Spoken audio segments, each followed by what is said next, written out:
భారత్ అలాగే ఆస్ట్రేలియా జట్ల మధ్య మంగళవారం నాడు ఛాంపియన్స్ ట్రోఫీలో సెమీఫైనల్స్‌లో భాగంగా జరిగిన మ్యాచ్‌లో టీమిండియా 4 వికెట్ల తేడాతో గెలిచింది.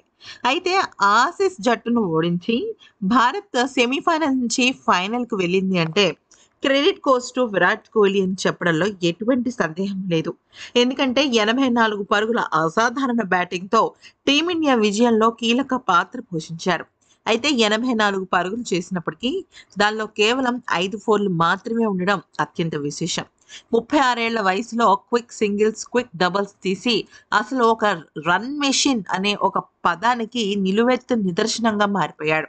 మ్యాచ్ అనంతరం ప్లేయర్ ఆఫ్ ది మ్యాచ్ అవార్డును అందుకున్న విరాట్ కోహ్లీ ఇక చాలా విషయాలను పంచుకుంటూ తీవ్రమైన భావోద్వేగానికి లోనయ్యాడు. అసలు ఇంతకీ విరాట్ కోహ్లీ ఏమన్నాడో ఒక్కసారి తెలుసుకుందాము. ఇది పాకిస్తాన్ మ్యాచ్ తరహా ఇన్నింగ్స్ అని నేను చెప్పగలను. పరిస్థితులను అర్థం చేసుకుని స్ట్రైక్ రొటేట్ చేయడంపై ఫోకస్ పెట్టాను.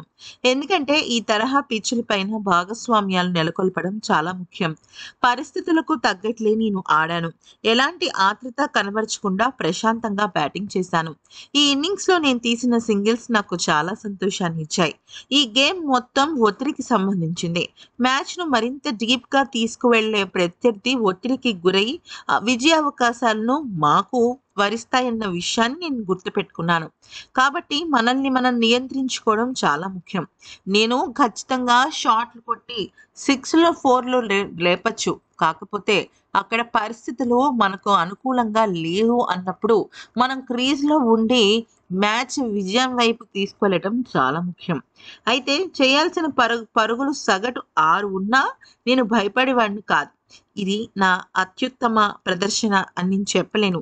నేనెప్పుడూ ఇలాంటి విషయాలపై ఫోకస్ పెట్టను. మైలురాళ్ళ గురించి పట్టించుకోను. అవి దక్కాలి అని ఉంటే దక్కుతాయి. నేను సెంచరీ చేస్తే గొప్పగా ఫీల్ అయ్యేవాడిని. కానీ సెంచరీ కంటే గొప్పగా, ఆనందంగా, సంతృప్తికరంగా ఉన్నాను అంటే మా జట్టు విజయం, అలాగే team India grand entry for finals అని చెప్పాడు. సెంచరీ మిస్ అయిందన్న బాధ ఏమాత్రం లేదు. నిజంగా నేను సెంచరీ చెయ్యాలి అని అనుకుంటే నాకు చాలా సులువైన పని అని నేను చెప్పలేను కానీ, షాట్లు ఆడి లేదా 4లు, 6లు బాది ఆ పని కొంతవరకు సాధించి ఉండొచ్చేమో. కానీ పిచ్ చాలా నెమ్మదించింది. ఒక పక్కన కొన్ని కీలకమైన వికెట్లు కోల్పోయి భారీ స్కోర్ ఛేదనలో ఉన్నాం. అటువంటి సమయంలో నా సెంచరీ కన్నా జట్టు విజయం చాలా ముఖ్యం. అందుకనే నేను ఆ కారణం చేతనే ఇమ్మీడియేట్‌గా షాట్లు అలాగే నా ఆతృతని అక్కడ కనబరచలేదు. సెంచరీ కొట్టాలని ఉన్నా కూడా విజయం సాధించాలని అంతకన్నా ఎక్కువుంది. నా సెంచరీ వల్ల ఏమి పెద్ద ఒరిగేదేం లేదు. నాకొక రికార్డ్ వస్తుందంతే అంటూ ముగించాడు.